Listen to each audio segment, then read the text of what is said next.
Жаңы жыл үй бүлөлүк майрам. Жылдыздар жаңы жылды кайдан тосушат? Узап бара жаткан тоок жылы алар үчүн кандай жыл болду? Келе жаткан ит жылында кандай пландары бар экенине кызыгып көрдүк.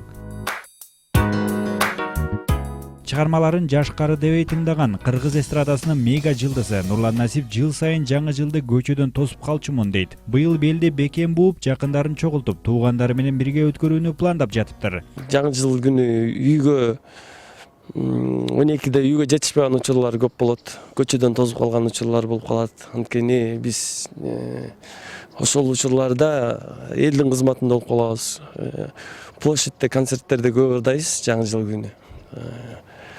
Үйгө жетишпей калып жолдон тосуп калган учурлар болуп калат. Ошон жолдон тоссоң былтыр ошондой болгон окшойт. Жалаң жолдордо жүрдүм быйыл. Жаңы жылды буюрса быйыл өзүм шаарда үйүмдө тосом. Ушу жакын бир туугандарым баарын чогултуп тосоюн деген жакшы ниеттер болуп аткан.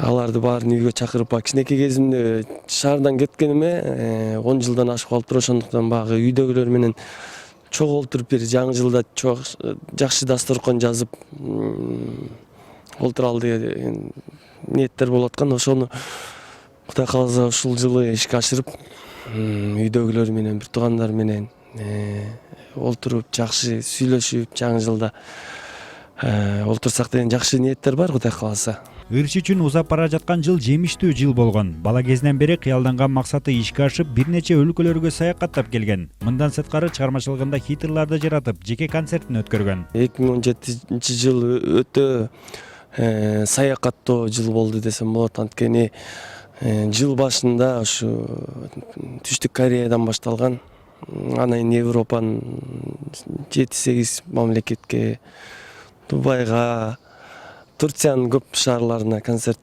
турне менен барып келдик. Аябай өзүм кичинекей кезимден бери кыялданып жүргөн ушундай шаарларды көрдүм. Ошону менен өтө өзгөчө болду. Эми багы 27 жаштамын азыр. Анан чоңойгондон кийин ушул көп адамдар сурай баштайт экен чындыгында. Качан үйлөнөсүң? Үйгө барсаң деле эмне болуп атат? Анан ушул келаткан жылкыга Кудай кааласа жакшы ниеттерим бар буюрса. Эң чоң пландардын бири. Анткени үйлөнүү дагы бир чоң жоопкерчилик нерсе. Ошондуктан бул нерсени мындай жеңил көз караш менен карабаш керек деп ойлойм. Ошондуктан жараткандан тилеп атабыз, жакшы бир жубайга жолуксак деп. Ал эми Айымжан Айылчиева жыл сайын майрамды үй бүлөсү менен тосуп келсе, быйыл чет өлкөдө өткөрөт. Ал Туркиянын Стамбул шаарына барып, анда жашаган мекендештерибизге арналган майрамдык концертти ырдайт. Именно этот Новый год так получилось, то что обычно я всегда Новый год праздновала с семьей, с родителями, дома у бабушки. Но в этом году так получилось. Буквально через 2 дня я улетаю в Стамбул и буду праздновать Новый год там. Но, к сожалению, не с семьей, а одна. Необычно, конечно, непривычно, но для меня тоже это интересно попробовать. Өтүп бара жаткан жыл өзүмдү баардык тараптан издөө жылы болду дейт Айымжан. Анан да ырчы бул жылы окуусунан академия алып, чет өлкөлөргө саякаттаган. Келе жаткан жылы өзүнүн алгачкы альбомун чыгарып, окуусуна көбүрөөк убакыт бөлөрүн айтты. Этот год очень такой насыщенный тоже получился именно в плане путешествий, много чего другого, и учеба, и все.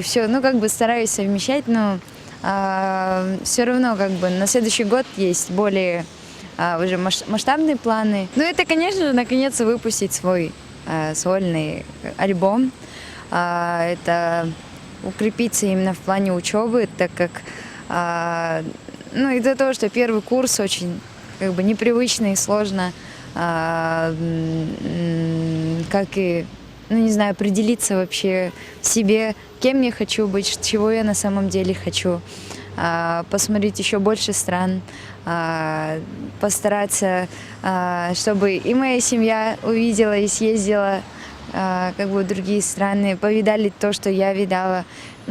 Хочется всего, со временем, мне кажется. А планы, можно сказать, примерно такие на следующий год.